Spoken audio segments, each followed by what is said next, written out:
appreciate it. So thank you very much indeed for coming along this evening, ladies and gentlemen. Before I start, I'm just going to say I've been so impressed with all of my other Connected Innovators over the course of their projects. And there are some common themes coming through in the chat. And I know from the outset, it can seem that kind of video games is the awkward fit, you know, it's the square peg in the round hole. But hopefully I can give you some context for my own particular project to help you understand more about why I believe this is important and where the opportunities lie for us as a creative community and as a country. So, Scotland has a long and proud heritage when it comes to video games. Come on, mate. There we go. Sorry, do forgive me. Right, so Scotland has a long and proud heritage when it comes to video games, going all the way back to the 1990s when we first had any kind of industry to begin with. One of the world's first international superstar smashes came from Scotland. It was a video game called Lemmings, where you had to save a tiny tribe of suicidally inclined rodents from throwing themselves into the great abyss. And the company that designed it, DMA Design, made so much incredible, you know, kudos internationally about this. They were one of the few companies that got to go out and actually decide what they wanted to work on next. This is where I entered the picture in 1994 as a writer, and they put me on this obscure little top-down driving game called Grand Theft Auto. Since I left the company, it's gone on to do quite well, I believe. But while everybody knows Grand Theft Auto and knows Lemmings, they're 30 years old in the Lemmings case. They're our cultural legacy. You know, this can't be all that we have to offer when it comes to Scotland. But over the years, we have produced a lot of other games. You know, this is just a brief example, but Crackdown on the Xbox, Minecraft, or you know, 200 million sales and counting. Not our intellectual property, but it's been, the console versions have been created by 4J Studios, and it's made them so much money they've now established their own venture fund to invest in creative companies across the whole of Scotland. And then we have two more recent examples, Observation, which has more BAFTAs than Judi Dench and James McAvoy combined. They had to move into a bigger office just for the trophies. And Monstrum 2, which beat off competition from across the whole of the UK to be the UK Game of the Show at Gamescom, the biggest video games conference in the world. So we've got really good examples of games which have been creatively, culturally, and commercially successful. But would it surprise you to know that we don't actually know how many games companies there are in Scotland? It surprised me, and I run the Scottish Games Network. We've never had a sectoral review. We've never had any kind of real anybody who's taken responsibility for this and dug into it. There are global and national directories, but it's not really up-to-date contemporary information. And so I thought what a good use of my time over lockdown, instead of playing video games, would be to actually go out and map and chart Scotland's video games sector and the ecosystem in its broadest possible sense, because video games are no longer confined to Xboxes and PlayStations. Video games happen everywhere. So many of my fellow Connected Innovators tonight have talked about a playful approach and playful thinking. And I hope to illustrate tonight that this is something that is only going to get stronger across every part of our creative world. So, first of all, in terms of education, we are stuffed with talent. We have a fantastic pipeline. We have 7 universities producing games graduates of some kind, from the big £800 gorilla of Abertay University in Dundee, all the way through to Glasgow School of Art, who are doing their simulation and visualization and applied games degrees. It's a broad and a very, very rapidly growing area. And they've now been joined by 11 colleges across the country, all of whom are producing games students with HNCs and HNDs. And as Nicola mentioned earlier, we've got 2 innovation centres here in Scotland. Creative Informatics, I believe you may be aware of, but we also have InGame up in Dundee, who are focused very specifically on the video games market and creating a more consistently commercially and culturally successful games sector based in and around the Dundee cluster. So we have a fabulous talent pipeline and we have a really big addressable market. So what have I found? I found out that Scotland's video games industry is bigger than the whole of the UK's games industry. I know that doesn't make any sense, so bear with me. The last official figures that we had from the UK as a whole said that there were 350 games studios working in the UK. Now, admittedly, this was based on figures from 2016. What I've found, based on Companies House, public records, and my own investigation into multiple sources, I accessed a lot of data that people, were kind enough to give me, totally free of, any obligation, and not because I had kidnapped their children. We've got almost 500 game studios in Scotland, which is staggering. Nobody guessed it was going to be that much. I didn't guess that much, and I don't think anybody really had any notion that there were so many. Now, I will give you a sort of a little, what's the word? Addendum to that, which is, out of those, many of them are in existence only on Companies House. So they've been registered, they're a side hustle, they're a side gig, they're a part-time project.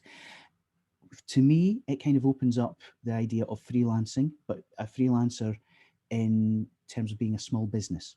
So for Creative Edinburgh, Anna, this is great news because there's so many more potential members out there than we had ever thought. But 317 active games companies is incredible. And for the first time ever, I've also looked more holistically at video games. So as well as the companies just making games, we have a huge range of companies out there who are either using games, tools and technologies and techniques, or creating games, tools and technologies, techniques for use in screen, the wider creative industries, academia, you name it.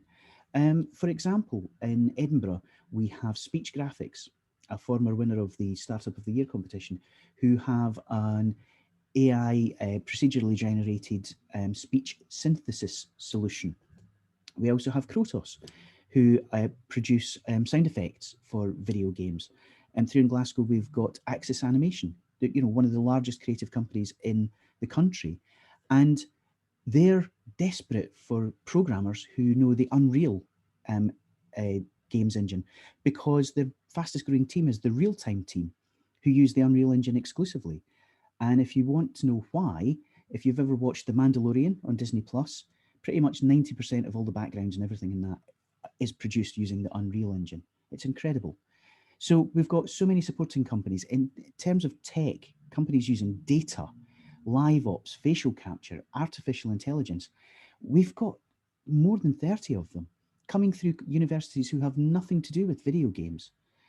And again, a big surprise for me was I thought we had a really huge freelance sector, but in terms of self-declared freelancers, we've got less than 50. But when you look at the number of self-declared video games companies out there, which are one-man bands, which are single-person operations, I think many of them qualify as freelancers. And that's where we can really start to look at the definitions that we use and how we actually decide whether somebody is a business, whether somebody is a freelancer. And then on the flip side of this, we have well over 600 streamers and influencers. So these are people who play video games, talk about video games on platforms such as Twitch and YouTube. Now, walking into this, I thought Brian Limond, was going to be Scotland's largest game streamer because he's been on telly. He's in the top 10. He's in the top 10. We've actually got a lot of people out there who are far more popular, who are pulling in a much bigger audience. And we're talking about global audiences here. And less than 0.1% of them are playing video games made in Scotland. So there's clearly an opportunity there to showcase and highlight more of the work that's coming out of the country. So all of this is brand new. This is data that hasn't existed up until I started this mapping exercise. And what I've got on my laptop is one big, ugly Google sheet, which has all of this information in there. And how we visualize it, how we summarize it, how we make it accessible is what I'm trying to nail down before I make this publicly available and open source it and let you all get your hands dirty. I can see Nicola actually chomping at the bit to get her hands on this because it's going to be I think, a bit of a game changer, because for the first time we actually have insight into a sector which is incredibly valuable. And some of the sort of the key takeaways I found from this are really interesting. So, for example, everybody, if you talk to them about video games, where's it based? Dundee, right? Actually, you'd be surprised. Edinburgh has more than double the number of games companies and games related companies than Dundee. This is not to disparage Dundee. In the last 2 weeks, Dundee was voted one of the 21 most futuristic places in the world to be working, thanks to its vibrant and really pioneering creative industries network. And the fact that, we've not only got the VNA there, there's going to be a new esports arena. There's so much collaboration going on between industry and academia. But it's an eye-opener. We even have microclusters appearing in places like Elgin and Murray, and down in the borders around Dumfries. So it's a sector that is still emerging, still growing, and still evolving on an ongoing basis. And is it growing? You bet your butt it is. So just based on the number of startups, in the last 5 years, we've gone from 25, 30, 32, in 2016, 17, we kind of flatlined. But over 2019 and 2020, the number of startups has actually blossomed. It's ballooned. More people than ever. Maybe they're on furlough. Maybe they're thinking my side hustle can be a thing. But for me, this reflects the reality that games are faster, easier, and cheaper to make than they have ever been. The tools of creation are out there, freely available for anyone to download. So if you've got an interest, whether you're a 12-year-old just about to enter high school, or whether you're a financier working at JP Morgan who wants to express him or herself creatively, video games now gives you the opportunity to do that.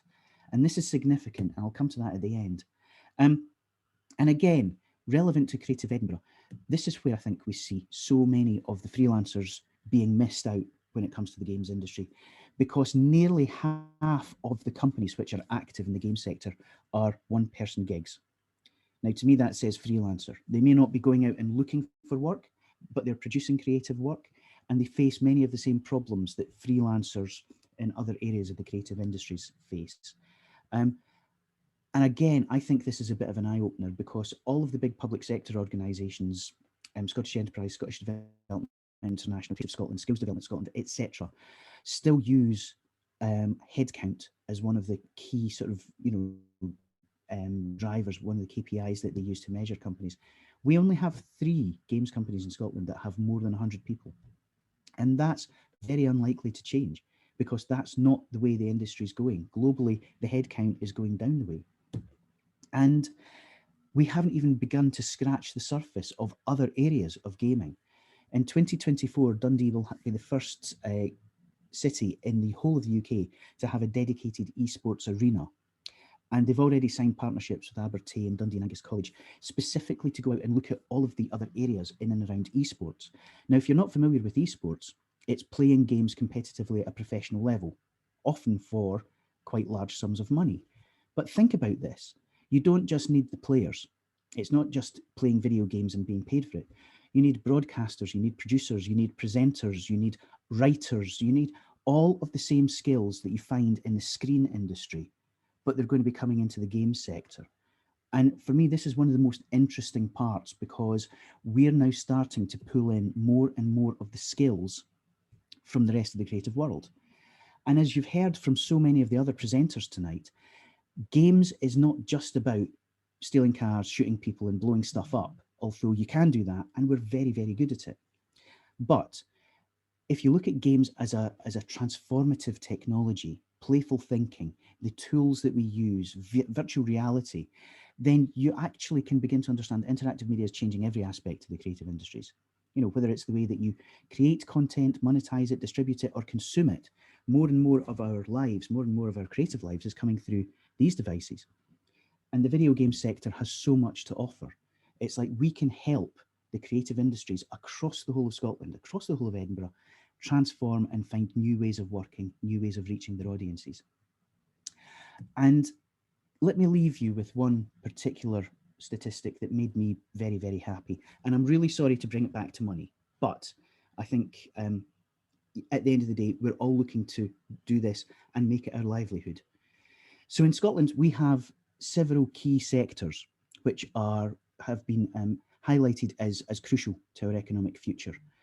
Data, which is one of the reasons that we're here tonight, one of the reasons that Creative Informatics is here. On a global basis, in 2020, the global data market was worth $41 billion. FinTech, we have FinTech Scotland, 44 billion. AI, we've just published our own AI strategy in Scotland, 62.3. Cybersecurity, which underpins everything and keeps us all safe online, $140.2 billion. But what's missing? Video games. On a global basis, the video games market is worth just a kick in the pants away from $160 billion, which is a Dr. Evil type amount. And this is projected to keep growing over the, for the foreseeable future. Even with the drop, once we all go back to healthy pursuits and getting outdoors after pandemic, video games is not going anywhere. Scotland has an opportunity to not only maximise its potential within the existing video games market, it has an opportunity to plug into the rest of the creative industries and help all of the other creative industries understand and utilise interactive entertainment and engagement far more effectively. That's me. Thank you very much for your attention.